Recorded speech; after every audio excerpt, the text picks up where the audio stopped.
It seems easy these days to feel hopeless, doesn't it? Whether we're thinking about this never-ending pandemic, or the war in Ukraine, or political issues, economic issues, gun violence in America, it doesn't take a long time to put together quite a list of things that we could feel hopeless about. So if you've been feeling hopeless lately, the first thing I want to tell you is that you're not alone. Research from around the world over the past couple of years has been suggesting that we're actually in a crisis of hopelessness. Now, why is it a crisis? That might seem weird at first. Like, if you're hopeless, that's just your issue and that's all there is to it. It's not a big deal. But let's dig into that a little bit. I want you to think about what hopelessness or what hope lead to. Okay? Hopelessness tends to just make things worse. It leads to inaction. It leads to depression. It leads to anxieties and worries. And when we have these kind of worries and this hopelessness, we tend to be driven by fear. We tend not to see possibilities for the future that could be good in any way. It leads us to live in a kind of fantasy world driven by conspiracy theories and all of that kind of thing. On the other hand, if we can have a little bit of hope, we're more likely to see the world in a clear way. We're more likely to be able to engage in creative problem solving, to make the future that we can see that is possible, even if it's a small possibility. So hope leads to action, whereas hopelessness leads to just further despair and inaction. It doesn't make anything better. Now, if this all sounds just a little bit suspicious to you, I want you to hear me out. I think maybe one of the reasons for that is that nowadays we tend to confuse hope with optimism. Okay, and fundamentally, the distinction rests in the amount of certainty we have in some possibility. Okay, so let's look at a definition of hope first. Hope has two parts, belief and desire. Okay, so to have hope, you need to have belief in some possibility for the future that is good, and you need to have a desire for that to come to pass, for that possibility to come true. All right?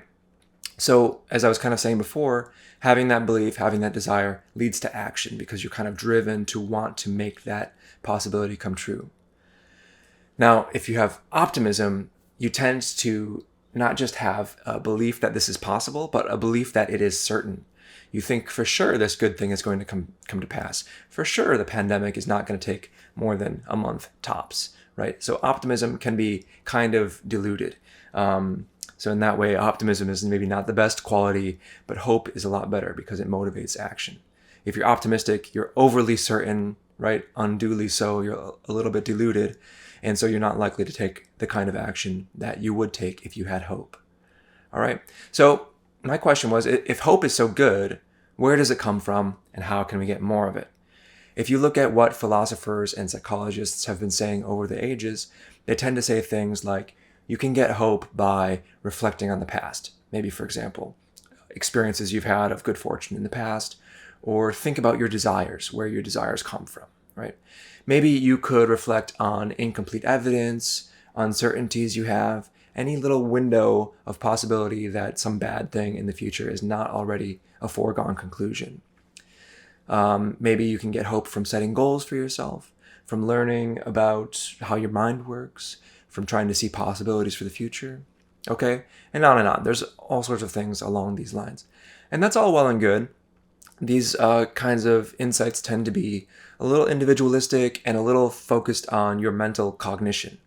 But I'm interested in our information environment and where the ingredients for our cognition comes from in the first place. So my question, sort of digging into where hope comes from, is how might hope be instigated or cultivated, encouraged by information? Where might it come from? What information sources are there for hope? So this is some of the research that I conducted over the past several months, and I recently presented it at this conference in Norway called Conceptions of Library and Information Science, just in May 2022.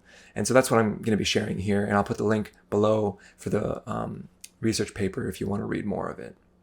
So I was interested in basically information sources for hope. Okay, so first, this question of information sources. Information sources are basically the embodiment of information, right? Information isn't just floating around. It always takes some form, whether it's in a book, or a web page or an article or a tweet or whatever. And the research on information sources tends to focus on what we could call epistemic, to use a kind of fancy word, knowledge related. It tends to look at the cognitive aspects, like you get some fact and now you have that knowledge and so on.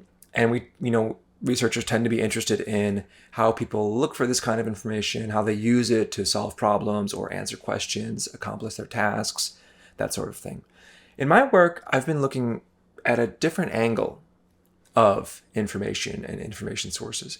And that is not just how they give us knowledge or give us facts, but rather how information shapes us, how it informs us, so to speak, how it forms us, right? Information, right in the word, that it forms us.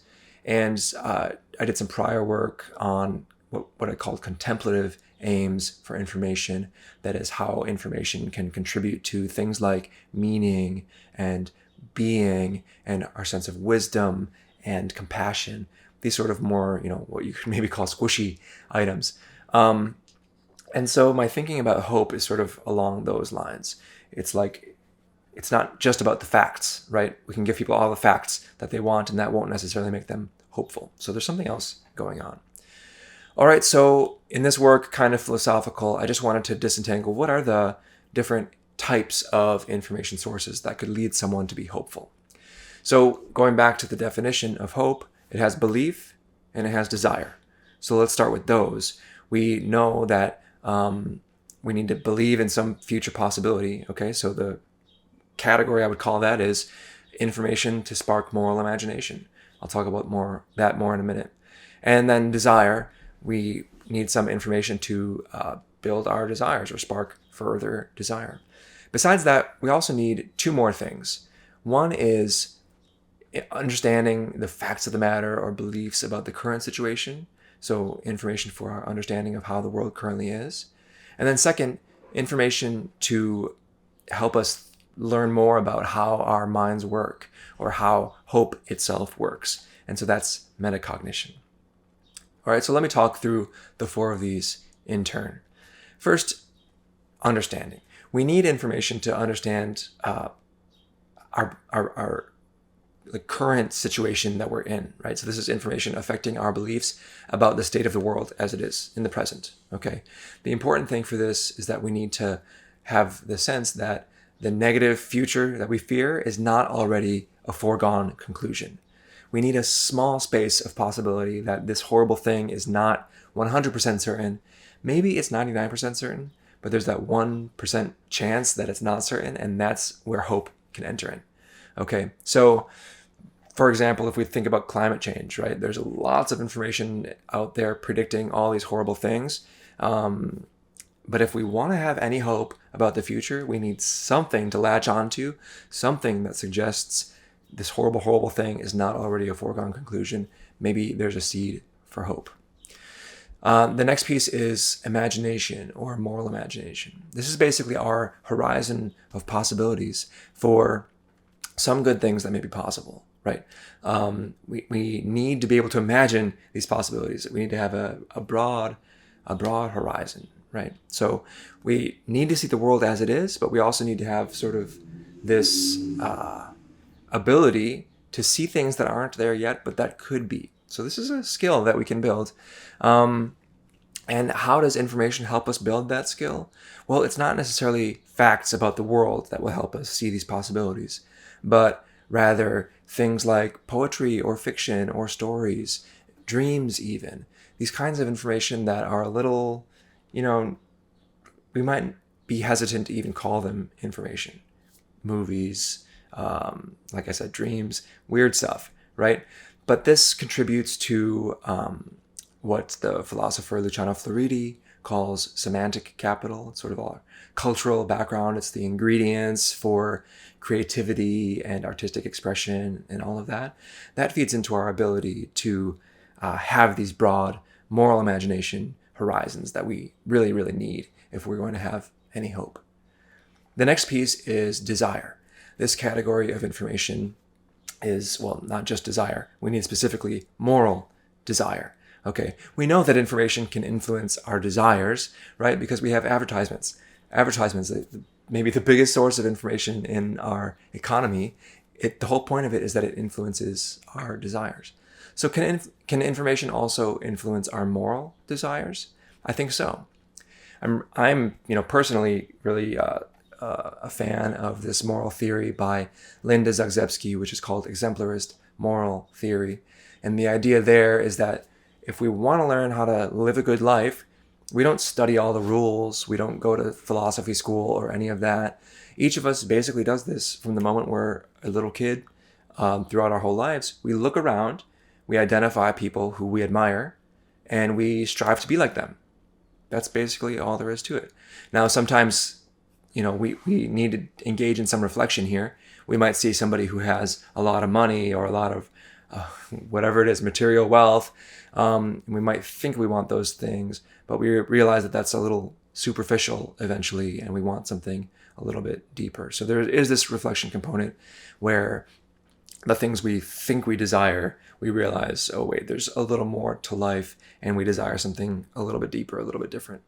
But my point here for now is just that there are information sources which help tell the story of people who live a good life and or see these certain possibilities for the future that we want to also see. And so we can use information such as biographies, movies about people, whether they're fictional or real people, right? And these information sources can help us see these moral exemplars and unlock the possibility to want certain things in the future for ourselves, for society, whatever scale. All right, and then the last piece is metacognition. And information in this category is information that helps us think about how we become informed. So that's the meta piece, information about our thinking. So we can learn about how hope works. We can study the philosophy and the psychology that I talked about a few moments ago. But we can also do things like read and write, keep a journal, keep a track of our desires, right? Reflect on our past, that sort of thing. So there's a whole category of information there which helps us think about our thinking, and that's also a route to hopefulness. So there again, there's the 4 categories of information for hope. That's understanding how the present is, having a moral imagination for how the future could be, getting the moral desire to want certain futures and not others, and then metacognition, which is learning about how our mind works and how it works specifically with respect to hope. So if you're feeling hopeless about some issue in the present, whether it's gun violence or the pandemic or a future pandemic or war or whatever, these are the 4 information sources that you should be looking for. Try to find some information for yourself about all 4 and engage with them and see where it takes you. And maybe you could also pay it forward a little bit and help others find information. Maybe you have someone close to you in your life and you think they could be lacking a certain piece, right? Like they think some horrible thing in the future is already a foregone conclusion. Maybe you can find some information that suggests, no, it's not 100% certain. There is this small little window, and go from there. So I plan to continue doing research in this area of hope and information. But for now, I think this is a really interesting, this 4-part framework, these 4 different categories of information for hope. And we'll go from there. I think, each of us has kind of a duty to try to become more hopeful for ourselves, help each other get a little more hope, because life will be a lot better if we can do that.